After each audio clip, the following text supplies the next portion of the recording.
Let's go somewhere cooler.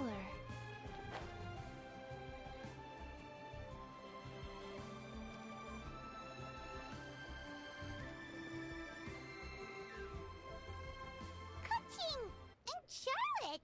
Paimon never thought she'd see you two together. Nice to see you again, Traveler and Paimon. Oh, we're not interrupting anything, are we? Not at all. I wasn't in the middle of an interview or anything. I was just asking Miss Kuching about purchasing a kite. A kite? Are you buying some regional specialties to bring back to Fontaine? Well, yes. And... It seems you haven't heard yet. The theme of this year's Lantern Rite is kites. Oh, so that's why Paimon has seen so many floating in the sky. Liyue Harbor is always changing, so it is only fitting that Lantern Rite should change in turn. The Qixing believes it would benefit Liyue to build on our own cultural foundation by embracing the technologies of other nations. After all, it is said that the stones of another mountain may serve to better polish one's own jade. yeah, remember my business meeting with Tianquan Ningguang the last time I was in Liyue Harbor? That's what it was about. But all I really did was use my network to introduce Lady Ningguang to some interesting people. I'm not sure that quite counts as fostering cooperation. In the end, we decided to combine Liyue's traditional art of kite making with Fontaine's mechanical vertical lifting device. Mechanical lifting device? Sounds pretty impressive. But don't kites just use the wind to fly? Why would you need to add something mechanical? Well, you've actually just answered your own question, Paimon. How high and far a kite can fly depends as much on the weather conditions as on the skill of the person holding the string. But as soon as there's no wind, you can only flail about helplessly like a sweet flower medaka out of water. Experience doesn't matter at that point. Exactly. Liyue is now a nation ruled by humans, after all. It's about time we had the power to make a kite fly, don't you think? Plus, the easier we can make it to enjoy, the more people will want to participate. Right? I also thought it was a novel idea. Plus, it shouldn't cost much to do. With Miss Charlotte's help, everything has gone smoothly. Our new mechanical kites are already available to purchase from a stall in the harbor. We're having trouble keeping up with demand. We also gave quite a bit of thought to the price. We didn't want it to be too much more expensive than a traditional kite. Cool! Turns out you two and Ningguang like playing with toys just as much as Paimon! Toys? They're not exactly toys. You see, Miss Kuching, that does seem to be everyone's first reaction. Although kites are one of our most time-honored cultural relics, outside of their use in certain ceremonies, I suppose they're considered playthings more than anything now. But to me, there's so much more than that. Think for a second about how remarkable it is that a flimsy paper kite attached to a string has the capacity to touch the sky. It is this light piece of paper that also carries the weight of Liyue's cultural traditions. There's an old poem that goes, "O kite born of paper, flying true in sound, a lone traveler wanders, just waiting to be found."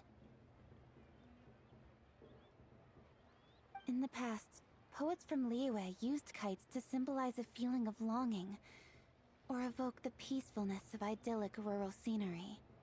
If the people of today can derive enjoyment from this activity, they will not only be more likely to better appreciate the tradition, but also to pass it down to the people of tomorrow. That's the Kuching we know, always thinking 5 steps ahead of anyone else. Well said, Miss Kuching. I've learned quite a bit myself. As long as you're willing to listen, I'm happy to share. I also know quite a lot about the various folk traditions related to kites. For example, whenever a kite blew away, people would say it was the Adepti that summoned the wind to take it away as an offering. That way, you can turn an unfortunate event into an auspicious one. What about something more fun? Do you know anything like that? More fun. Let me think. Oh, I suppose we should first talk about how kites are made.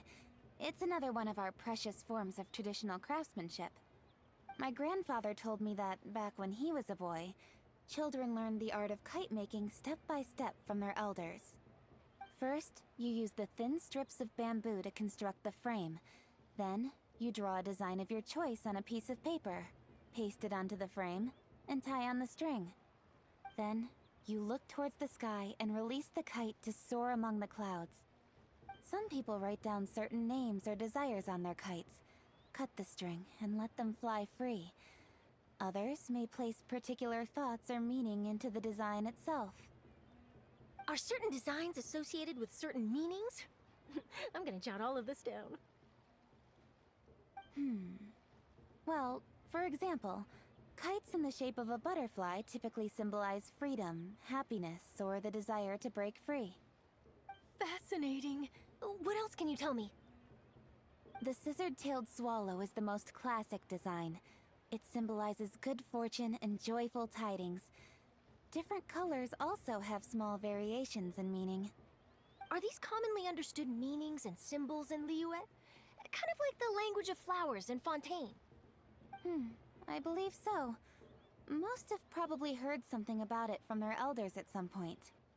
If you're interested, Miss Charlotte, I have several books on the topic that I could lend you. They could be a useful reference. That would be a huge help! Great! Looks like I've got the outline for quite the article on my hands. Perfect! We're gonna take a look around. Then I'll show Miss Charlotte to my home for a little while. I almost forgot. The Ministry of Civil Affairs is hosting a kite flying contest on the night of Lantern Rite. If you're interested, you're more than welcome to bring a kite and participate. The rules are simple. Whoever flies their kite the highest and furthest within the time limit will receive a special honor along with a secret prize. I've already prepared more than enough empty film for the event. I can see the spectacle already. Oh, Paimon was on board the moment you said secret prize. Then I'll look forward to seeing your performance. You bet! See you then!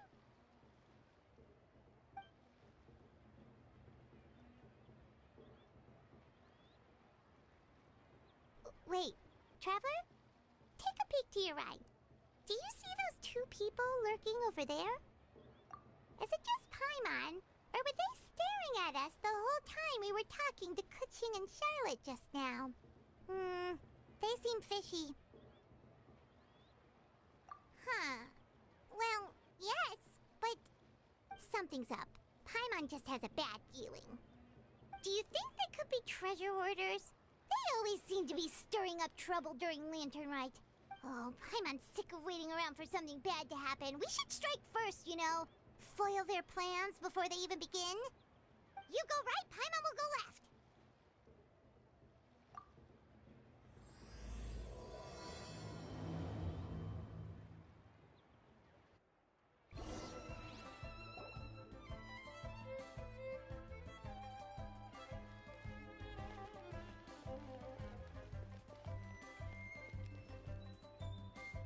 Oh.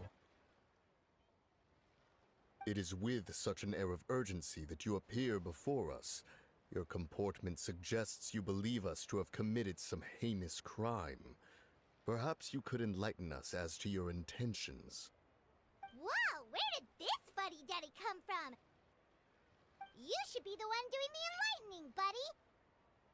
Don't think we didn't notice you eavesdropping. One look and we could tell you were up to no good. Tell us everything, starting with your name. One bears no secrets before two such as yourselves. You stand in the presence of the mighty and illuminated Adeptus, Moon Carver. For the purpose of this foray into the mortal realm, however, you may address one as Hojong.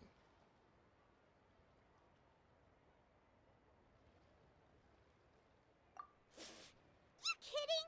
That deer's got his head stuck so far up in in the clouds. There's no way he'd humble himself down here with the rest of us. You may want to hold your tongue, Paimon. Ha! Don't think that Paimon is gonna believe you just because you know her name. Let Paimon guess. You're supposed to be Mountain Shaper, right? Indeed. Mooncarver and myself have descended upon the mortal realm for a visit. The two of you may call me Jiahu. Huh. Looks like you did your research. But in our experience, the harder you try to lead us on, the more likely it is that we've got a big fish on our hands. We'll go straight to the Millilith and have you arrested for impersonating a death guy. Preposterous. Utterly preposterous. Right. Tell us something that only an Adeptus would know. And it better not be some common knowledge that any person on the street could tell you. During the last Lantern Rite, we gathered at Mount Hulao with Rex Lapis and made use of Cloud Retainer's supreme cuisine machine to prepare bamboo shoot soup. Perhaps you have some recollection? The flavor of that soup was more than enough to whet one's appetite. As such, Cloud Retainer assented to my use of the device beyond that singular occasion, providing other recipes to boot. Since then, one has dabbled in the pleasures of the culinary arts whenever time allows. Dabbled? Upon one's last sojourn to your mountain, did you not immediately attempt to hide the device behind a chunk of amber as soon as one's presence was known? Did one not speak up on your behalf but a moment ago? This is how you choose to repay that kindness? One is simply trying to emphasize the veracity of our claim. That does not mean you should reveal personal matters so readily. They might think one bears no difference from Cloud Retainer. Forget it. One does not have the breath to waste on such petty trifles. That might have been more detail than we needed. Seems like you two are the real deal, and Paimon's sorry for suspecting you. But, for beings as forgiving as yourselves, this is just water under the bridge, right? You indeed have an agile mind. Cloud Retainer was not mistaken in her high estimation of you. Paimon's still curious about something. It's just... Paimon can understand why Mountain Shaper is here, but why did you decide to come to the city, Mooncarver? It's not really your thing, is it?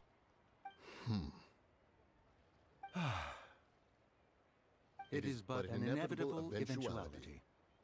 Long have the mountains remained strangely idle since Cloud Retainer's move to Liyue Harbor. With Lantern Rite near at hand, one would expect Cloud Retainer to provide us with an account of the festivities in advance. Yet to this day she has failed to appear. Cloud Retainer is hardly the forgetful sort. One must never rest idle in the face of that which demands action. And since our acquaintances dwell in Liyue Harbor, we had to travel here in human form to avail ourselves of their aid, Cloud Retainers in this case. But a moment ago, one heard you speak of a mechanical kite of sorts. It appears the essence of the situation has hitherto revealed itself. Now it is time for one to retire back to one's abode. Huh. So, you're not looking for Cloud Retainer anymore? Perhaps there are aspects of Cloud Retainer's temperament that remain opaque to young Paimon. Given one's understanding, one can only imagine the anger that now consumes her. Cloud Retainer is of a proud and arrogant disposition. She holds the belief that her skill in mechanics surpasses that of all others. One can be quite certain it is hardly with an open mind that she regards the arrival of this new technology. One surmises that she has shut herself away, refused all company, and buried herself in the study of her own creations. To call on her would only invite her rebuke. However, if you do happen to cross paths with her over the next few days, do pass along one's regards. Sure, leave it to us. Have a safe trip back, enjoy the scenery, and happy Lantern Rite! Thank you for your kind words. We shall now depart. We got all worked up for nothing, huh? All that trouble and it turned out to be people we knew all along! Well, it's still pretty early. Let's head over and check out the kite stalls. Paimon wants to see what kinds of kites we can buy to use in the competition. The bigger and prettier, the better.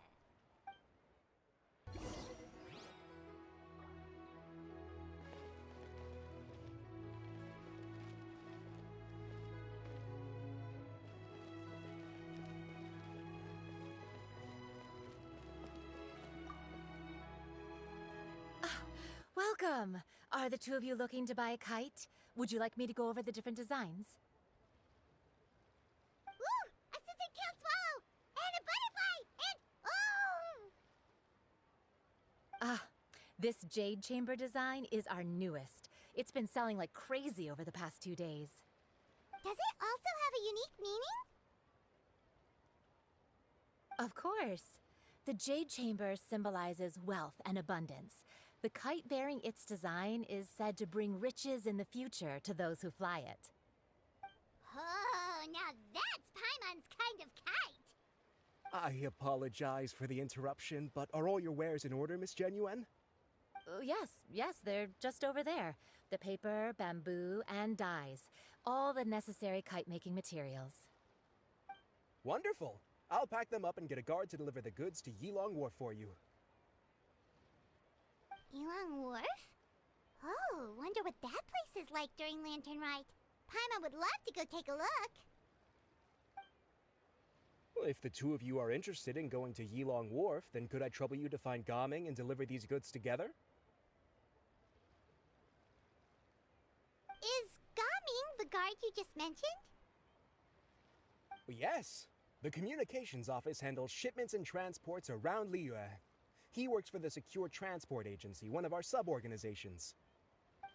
The problem is, many of my colleagues have taken leave during Lantern Rite to spend time with their families.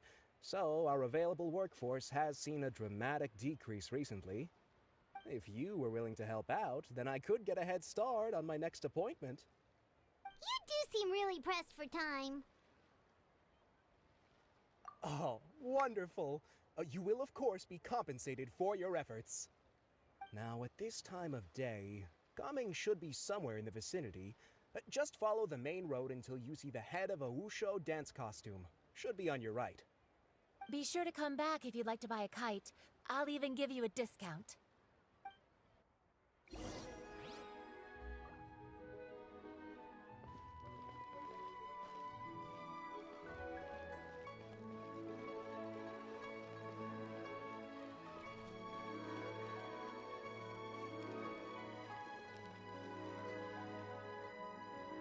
Wait, I thought we had an agreement. Loser buys dim sum tomorrow? Look at you. Scowl like that for much longer and your face might stay that way. Hey now, don't be upset. How about this? You extend the invitation, and I'll pay. No way, Gaming. You're always the one picking up the tab. I'm not trying to be a sore loser. I just didn't expect you to come from behind to win like that. That was nothing. All in a day's work, friend. Perfect! Gaming is here! Sorry to interrupt, Gaming. We just spoke to a guy from the communications office who needs you to deliver some goods to Yilong Wharf. Oh, that must have been Longzhou. Looks like I've got work. Gotta go. Sure, go do your thing. Let's have a rematch when you get back. I won't let you win so easily next time.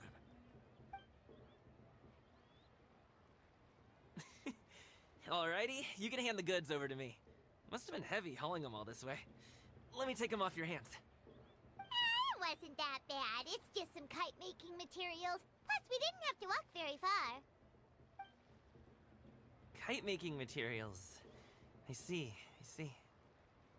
I'm glad it wasn't too much trouble, Paimon. Still, I owe you one. Ah, and you must be the traveler. It's nice to meet you. Thanks for your help. Huh? You know us? There probably aren't many in Liyue who don't. I've heard quite a bit about you two. You're quite well known around these parts. Oh, and please excuse Longzhou if he forgot to thank you. Take my thanks in his place. He's a good guy. He's just been super busy lately, running around from place to place. Don't be too hard on him, yeah? So, you here for Lantern Rite? Yep. It's It's always so lively this time of year. We were actually hoping we could tag along to Elong Wharf and have a look around. Perfect! We'll go together then. I'm good with directions, so just follow me. Trust me, I know my way around. We can exchange stories, tell jokes, or just chat along the way. Oh, and there are a couple of good places to eat along our route. We can stop and grab a bite when it's time.